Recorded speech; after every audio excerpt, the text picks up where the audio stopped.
আসসালামু আলাইকুম রহমতুল্লাহি বারাকাতুহু। এই হচ্ছে আমার ছাত্রছাত্রী, আপনারা দেখতে পাচ্ছেন তারা সকলেই কেউ কোরআন পড়ছে, কেউ আম পাড়া সিপাড়া পড়তেছে, আবার কেউ কায়দা পড়তেছে। আলহামদুলিল্লাহ, অসংখ্য ছাত্রছাত্রী আমার, তারা এখানে আরবি শিক্ষার জন্য তারা আসছে। মাশাআল্লাহ, জাযাকাল্লাহু খাইরান।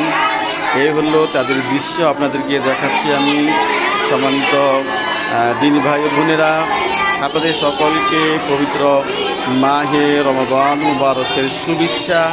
আমাদের মসজিদের মধ্যে শুরু হতে যাচ্ছে, আপনারা দেখতে পাচ্ছেন কোরআন শিক্ষার আসর। এসো কোরআন শিখি। ইনশাআল্লাহ আপনারা সকলেই পর্ব পেয়ে যাবেন। ইনশাআল্লাহ প্রতি পর্বে পর্বে আমরা আপনাদেরকে কোরআন শিক্ষার আসর থেকে কিছু কোরআনের সূরাগুলো মস্ত করার চেষ্টা করব ইনশাআল্লাহ। আসসালামু আলাইকুম ওয়া রাহমাতুল্লাহ।